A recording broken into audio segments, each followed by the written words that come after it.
right, here we go, Ado. We're going to read the first chapter of the book. God bless America. It's actually based on... Sorry, I messed up. Alright. This poem by W.E.B. Du Bois, where he talked about Black people and how they were not treated right. So the author works off of that. All right, here we go. Sade and 4 of his 20-something friends are at a hookah cafe almost underneath the Verrazano Narrows Bridge in Brooklyn. It's late, but the summer heat is strong and hangs in the air. They sit on the sidewalk in a circle, water pipes bubbling between their white plastic chairs. Sade is upset. He recently found out that his close friend of almost 4 years was an undercover police detective sent to spy on him, his friends, and his community. Even the guy's name, Camille Pasha, was a fake, which particularly irked the 24-year-old Palestinian American. After appearing as a surprise witness at a recent terrorism trial in Brooklyn, Pasha vanished. That's when Sade discovered the truth. I was very hurt, he says. Was it friendship, or was he doing his job? He takes a puff from his water pipe. I felt betrayed. The smoke comes out thick and smells like apples. How could I not have seen this? The guy had 4 bank accounts. He was always asking for a receipt wherever we went. He had an empty apartment, a treadmill, a TV, and a mattress. Kate, I'm reading this for school, so you need to read. Oh my gosh, I just lost my thing. No food, no wardrobe. He shakes his head. We were stupid not to figure it out. You have to know the family, Sade says. He points to those around the circle. His mother is my aunt. I've known him since I was in 2nd grade. I know where his family lives, and he's also my cousin, he says, ticking off each person in turn. He gets to me. I'm not so sure about, he says, and all the young men laugh loudly. Informants and spies are regular conversation topics at the age of terror, a time when friendships are tested, trust disappears, and tragedy becomes a romantic comedy. If questioning friendship isn't enough, Sade has also had other problems to deal with. Sacked from his Wall Street job, he is convinced that the termination stemmed from his Jerusalem birthplace. Anti-Arab and anti-Muslim invectives were routinely slung at him there, and he's happier now in a new technology firm owned and staffed by other hyphenated Americans. But the last several years have taken their toll. I ask him about their life after September 11th for Arab Americans. We're the new blacks, he says. You know that, right? How does it feel to be a problem? Just over a century ago, W.E.B. Du Bois asked that very question in his American classic, The Souls of Black Folk, and he offered an answer. Being a problem is a strange experience, he wrote. Peculiar, even. No doubt. Can you stop jiggling the bed? Thank you. No doubt evoking the peculiar institution of slavery. Du Bois composed his text during Jim Crow, a time of official racial segregation that deliberately obscured to the wider world the human details of African American life. Determined to pull back the veil separating populations, he showed his readers a fuller picture of the Black experience, including the meaning of its religion, the passion of its human sorrow, and the struggle of its greater souls. A century later, Arab and Muslim Americans are the new problem of the American society. But there have, of course, been others.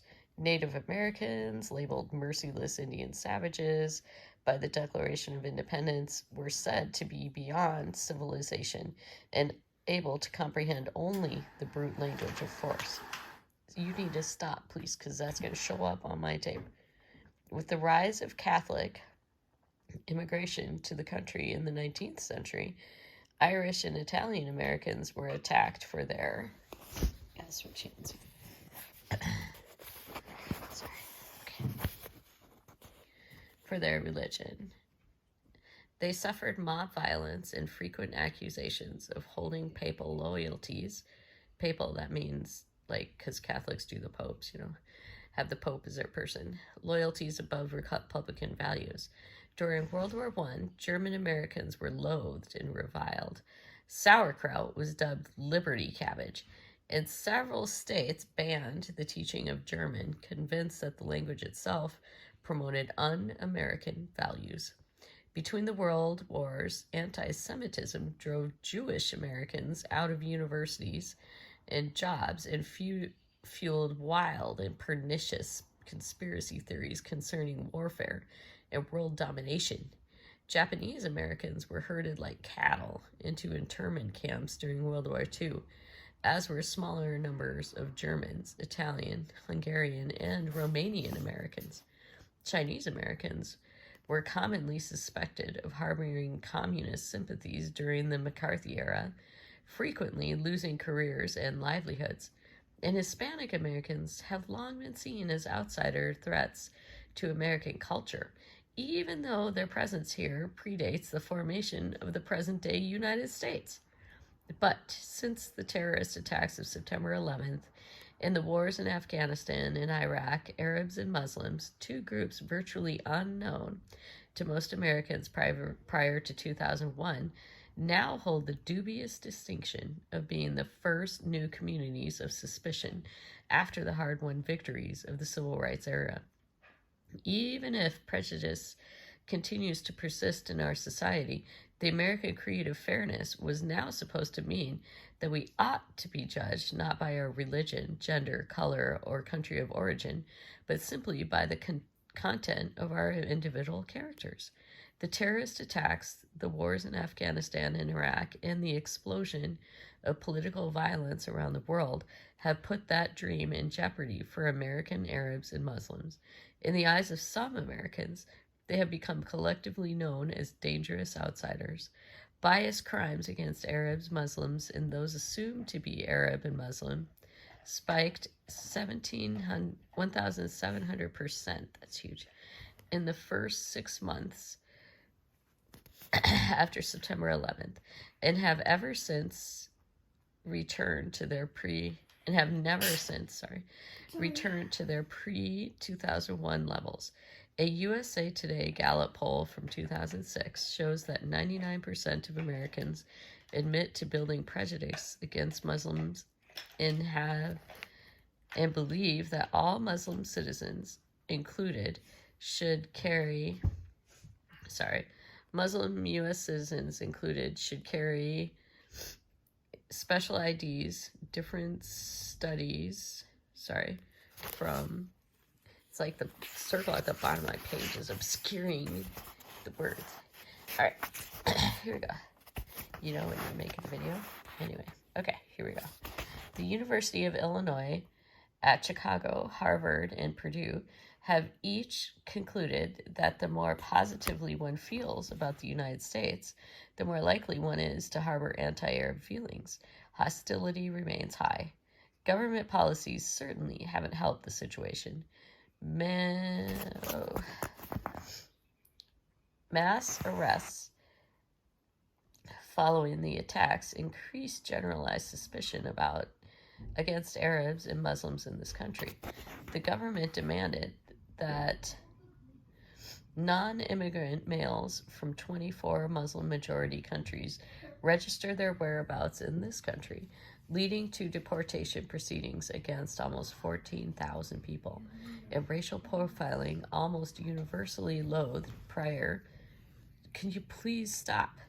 Thank you. Prior to 2001, assumed a new lease on life in 2003, when President George W. Bush ordered a ban on the practice, but included exceptions permitting use of race and ethnicity to combat potential terrorist attacks. Well, it could now be said that profiling other groups was officially and legally un-American. Profiling Arabs and Muslims made good national security sense. But what exactly is a profile? It's a sketch at charcoal, the simplified contours of a face, a silhouette in black and white, a textbook description of a personality. By definition, a profile draws an incomplete picture. It substitutes recognition for detail. It is what an outsider from the street observes when looking through the window pane of someone else's life. Profiling Arabs and Muslims has in reality expanded far beyond the realms of law enforcement. Arab and Muslim Americans are now routinely profiled in their places of employment, in housing for public American polls, and in the media. Yet they remain curiously unknown. Broadly speaking, the representations that describe them tend to follow into two types: the exceptional assimilated immigrant or the violent fundamentalists, with very little room in between. The questions they are asked in the media and in real life constantly circle simplistically around the same frames of reference: terrorism, women, and assimilation. Fixations that may be understandable in this age, but frequently overlook the complex human dimensions of Muslim Americans or Arab American life. Terms such as moderate and radical are bandied about so freely as to mean next to nothing, and cliched phrases like sleeper cells, alienated Muslims, and radicalization and homegrown terrorists degrade the language to the point that they structure the thinking about the Muslims living among us. It seems barely an exaggeration to say that Arab and Muslim Americans are constantly talked about, but almost never heard from. The problem is not that they lack representations, but that they have too many, and these are all abstractions. Arabs and Muslims have become a foreign policy issue, an argument on the domestic agenda, a law enforcement priority, and a point of well-meaning concern. They appear as shadowy characters on terrorism television shows, have become objects of sociological inquiry, and get paraded around as puppets for public diplomacy. Pop culture is awash with their images. Hookah cafes entice East Village socialites. Fashionistas appropriate the checkered keffiyeh scarf, and Prince sings an ode to a young Arab American girl. They are floating everywhere in the virtual landscape of the national imagination as either villains of Islam or victims of Arab culture. Yet, as in the postmodern world in which we live, sometimes when you are everywhere, you are really nowhere. Frankly, it's beleaguering, like living on a treadmill in exhausting condition. University of Michigan anthropologists Sally Howell and Andrew Shryock succinctly describe the situation when they write that in the aftermath of 9/11, Arab and Muslim Americans have been compelled time and again to apologize for acts that they did not commit, to condemn acts they never condoned, and to openly profess loyalties that, for most U.S. citizens, are merely assumed. Yet, despite the apologies, condemnations, and professions, their voices still aren't heard. And while so many terrible things have happened in the past years, plenty of good things have also occurred. From Japanese American groups speaking out against today's wartime policies, to prominent civil rights activists fighting for due process for Muslim and Arab clients, to ordinary people reaching out to one another in everyday encounters. Much of this happens quietly in church basements, in mosques, holding open houses in Jewish centers, or in university community halls. But such events, too, are often obscured, drowned out by the ideology of our age. Yet, what most remains in the shadows today are the human dimensions to how Arabs and Muslims live their lives. Oh my goodness, how long is this? You're killing me. Holy guacamole. Okay. Oh, I lost it. Okay. How Arabs and Muslims live their lives. The rhythms of their work and days, the varieties of their religious experiences, the obstacles they face, and the efforts they shoulder to overcome them. In other words, what is absent is how they understand the meanings of their religion, the passions of their sorrow, and the struggle of their souls. But in today's landscape, none of that seems to matter. One could say that in the dawning years of the 21st century, when Arabs are the new sheik and Islam is all the rage, Muslims and Arabs have become essentially a nagging problem to solve, one way or another. And being a problem is a strange experience, frustrating even. This book was conceived out of my frustrations, but it is not about me. It is about the generation behind me, 20-something Arab. What? I do not get. I do not get dog sled. I do get. Oh, I said dog sledding, but I don't get. Yeah, I don't get dog sledding, but I get Hippity Boppity Boutique, but I don't get dog sledding. So yes. I only have one thing to. Okay, I honestly, I'm trying to do this, so please journey on. And also remember, sign me up for Edge. God bless. I know. Okay, let's start up here.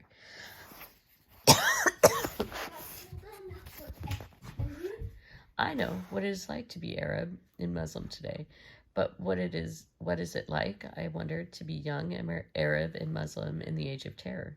I began exploring this question in early 2005, spending my time with Brooklyn's Arab American youth. In this book is the answer to my question. In it, I have attempted to employ the power of narrative to tell the stories of 7 different Arab Americans from Brooklyn as richly and accurately as I could. The main character in this book is youth. To be young is to be at the crossroads in life. It is a time to discover who you are, what values you hold, and which friendships you will cherish. This is true for all young people, but for young Arab Americans today, to be young is also more complicated, for it means that you are living a paradox. On the one hand, the older generation looks hopefully to you with the belief that you will produce a better world for yourself, for your family and community, and for your nation. On the other, you're going to have to wait 1 second. On the other, the culture at large increasingly spies you with mounting levels of fear. That sounds weird to me. Okay. Fear, aversion, and occasionally outright hostility. To today's young Arab Americans often live uncomfortably between these expectations. All right. Gosh. It's going to be on camera.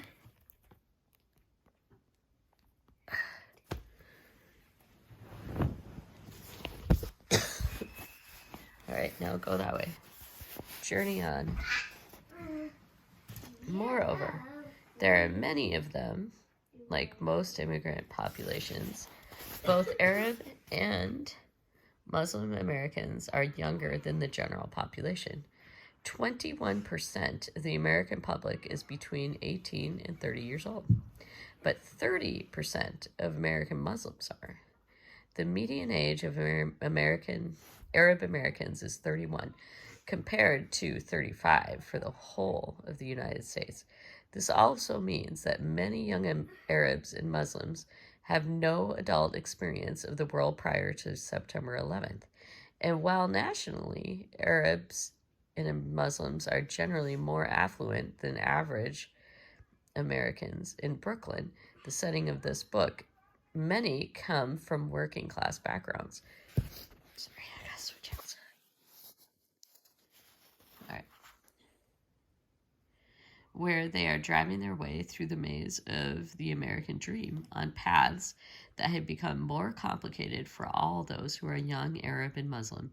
They are often anxious about their futures, and their anxieties reveal much, not only about their own personalities, but also about the tensions evident in contemporary American society. This book concentrates on Arab Americans and focuses on Arab Muslim Americans for the simple reason that the Muslim American experience is capacious and sprawling. It contains many different moments of arrival and dozens of different ethnic histories. The Arab American story, on the other hand, is more coherent and self contained. It relates to a community.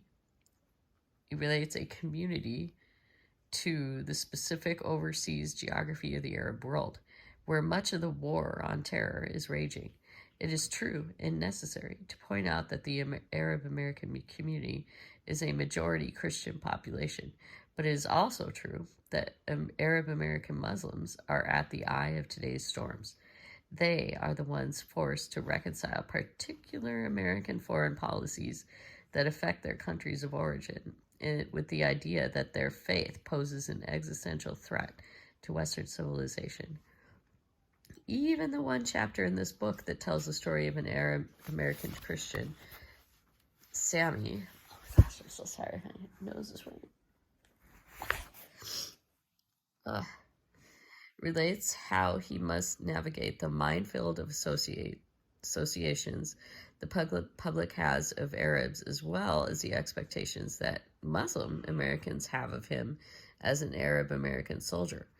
If youth is the central character, here Brooklyn is the setting. Abstractions thrive when people are removed from their context, but grounding a story in one place has allowed me to explore the concrete details of lived experience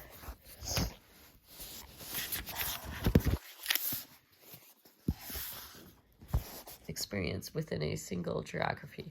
My reasons for choosing Brooklyn are multiple.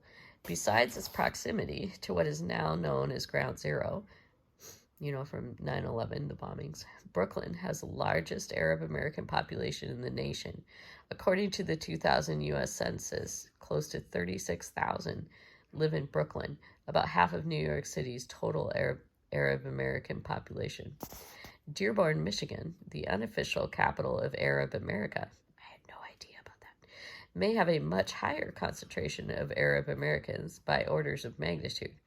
But Brooklyn's Arab population is more numerous than even Dearborn's at around 30,000.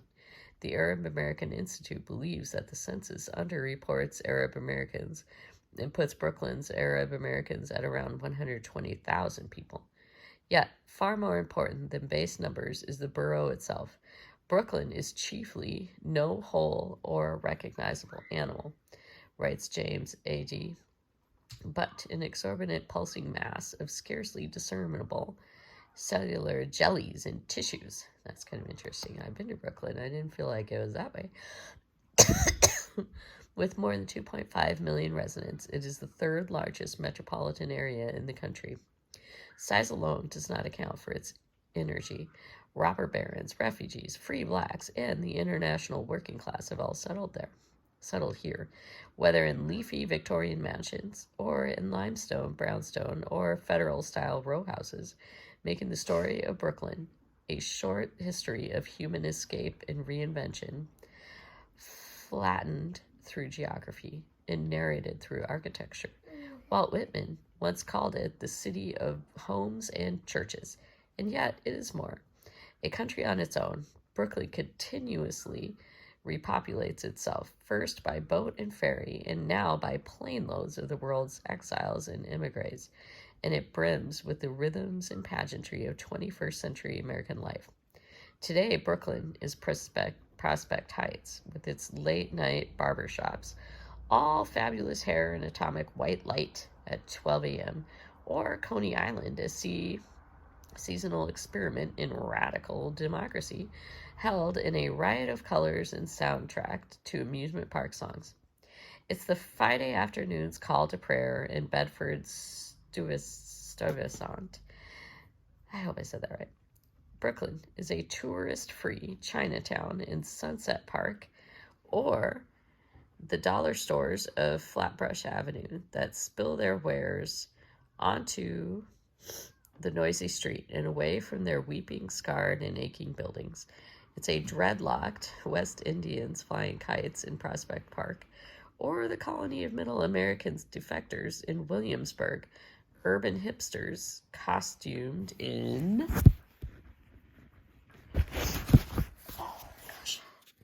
in androgynous jeans and monotonous tattoos. It's the bourgeoisie of Brooklyn Heights, living in stately grace, but with barely suppressed feelings of self-loathing for not owning a 212 area code. Brooklyn is the slowly dissolving Italian hub of Bensonhurst, the Syrian Jews of Ocean Parkway, and the Pakistanis of Coney Island Avenue.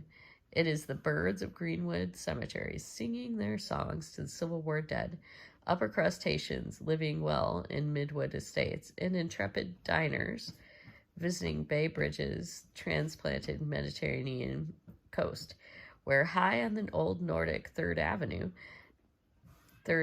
sea air mingles with the garlic aromas floating out of the Arab, Greek, and Italian eateries that line the street.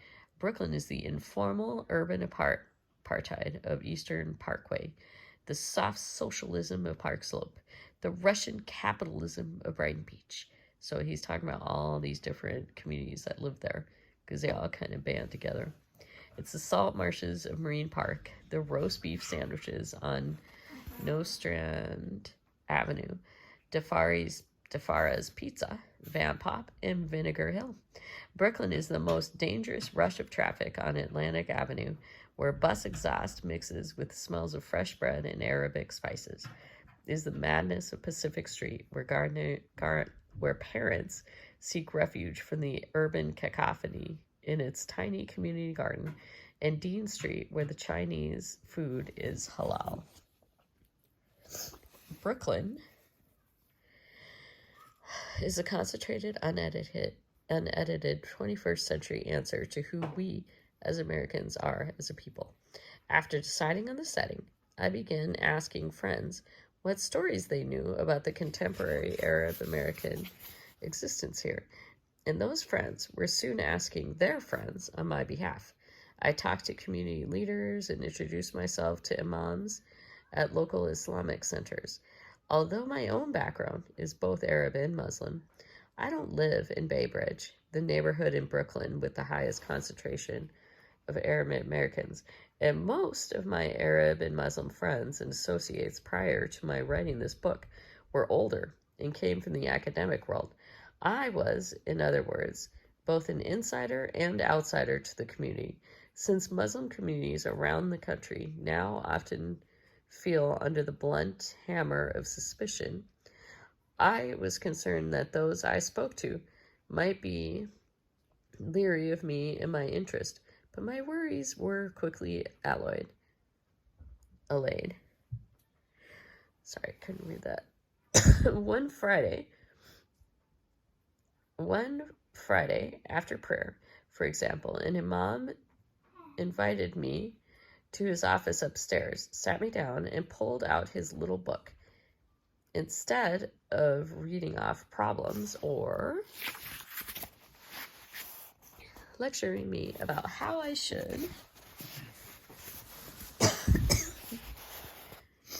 represent the community, he began telling me about a Muslim woman he knows. She's Egyptian, with a master's degree from Denmark. Do you want to meet her? He was trying to marry me off. I smiled and thanked him gently. Le ya Mustafa, he asked me. Heya helwa ze albajusha. Why, Mustafa, he asked. She's sweet, like Egyptian honey cake. All right. Before long, my efforts were paying off, even if the imams didn't. I gained enough confidence with the community to attend a closed-door meeting between community leaders and the FBI. These were the first FBI agents I'd ever met, and they looked as if they had just walked out of a movie. They stared you in the eye, and repeated your name while shaking your hand. They all had similar, almost military-tight haircuts, and, except for the Moroccan agent with them, inexplicably dressed in brown, they all wore sharp suits in navy blue and spoke with the same diction of officialdom. Later, I realized how the 12 community leaders present, speaking with accents and in a rare Arabic with each other, mostly darker skinned, accompanied by a mystical looking sheik, and breaking in the middle of the meeting for prayer must have looked like movie characters to them. But as everyone knows in the movies, we are the bad guys. The 3-hour meeting was an example of the failed communication that marks our era. Seemingly unaware of the irony in their statements, the FBI told the community leaders, a group of successful physicians and businessmen who had already contributed much to the multicultural America, that the Bureau wanted to bring the Arab Muslim community to this melting pot country and to instill a sense of love for our precious freedoms.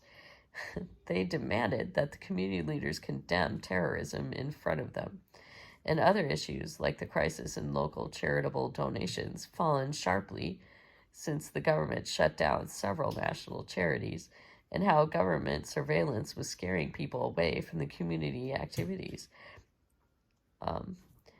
They wanted to know how to get off the no-fly list. To these, the FBI had little to add. Our only answer is to get to the airport early, they said about the no-fly list, because you really can't get off of it. Everyone was polite and well-meaning throughout. But in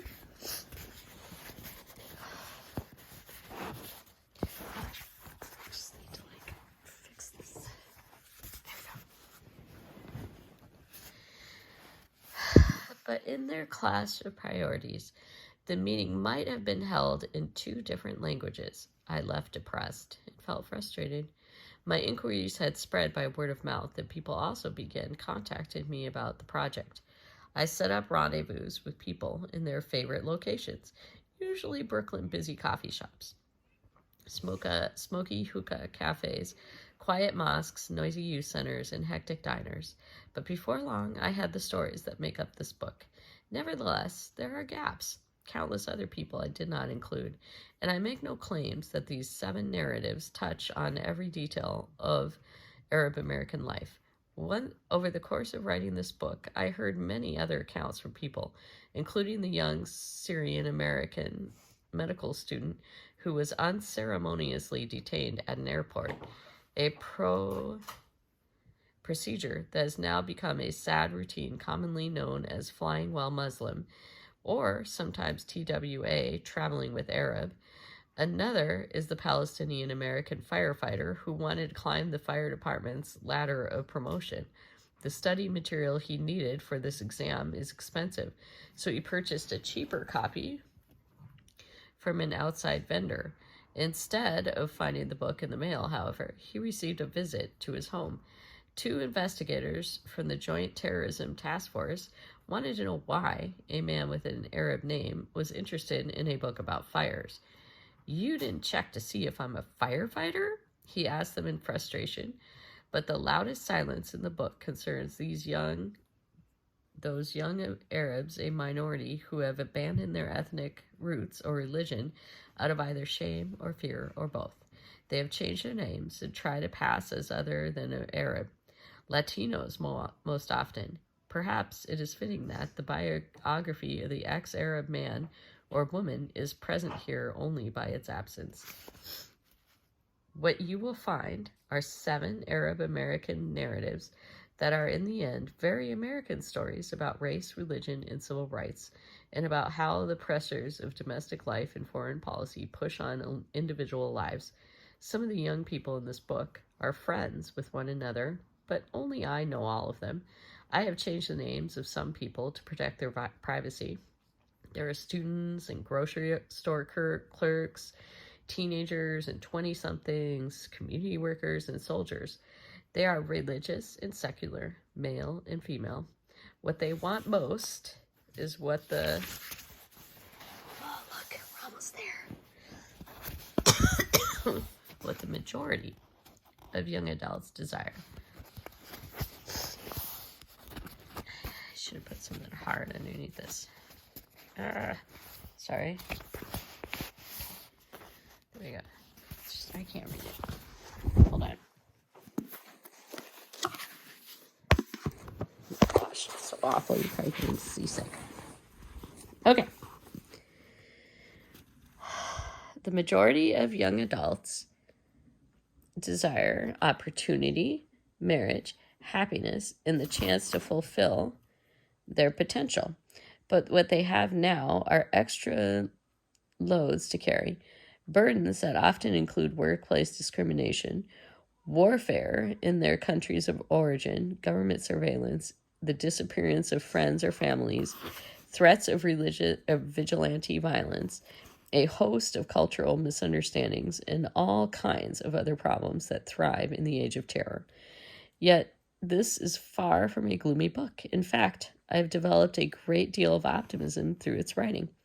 What I have found is that young Arab Americans understand both the adversities they face and the opportunities they have with an enviable maturity. They have a keen awareness about their lives, an acute kind of double consciousness that comprehends the widening gap between how they see themselves, and how they are seen by the culture at large. They live with their multiple identities and are able to draw connections to the struggles others have faced in their American past. These young men and women have been raised by immigrant parents and educated in post-civil rights era America. They bring with them a deep, sometimes first-hand understanding of the conflicts raging in the Middle East, and at the same time are well-versed in the recurring battles for equality in the United States. They often draw lessons from this past to their own lives, reading themselves through the pages of American history. This is a remarkable trait, often missed today. We're telling someone she's history is the equivalent to telling her that life is over, but their lives are just beginning. Stories connect us to each other in ways that polemics and polls cannot. They can reveal our conflicts within ourselves and our vulnerabilities to each other. Stories can describe why certain choices are made and others are passed over, and they can reveal the colors of our emotions. Stories have the capacity to convert a line drawing into flesh, to dislodge the power of the presumption and prejudice. Perhaps this explains why I responded the way I did to the many inquiries I heard from friends and associates after I described the project of this book to them. "Oh, you're writing profiles," they would say. "Portraits," I would answer. "Hasn't there been enough profiling already?"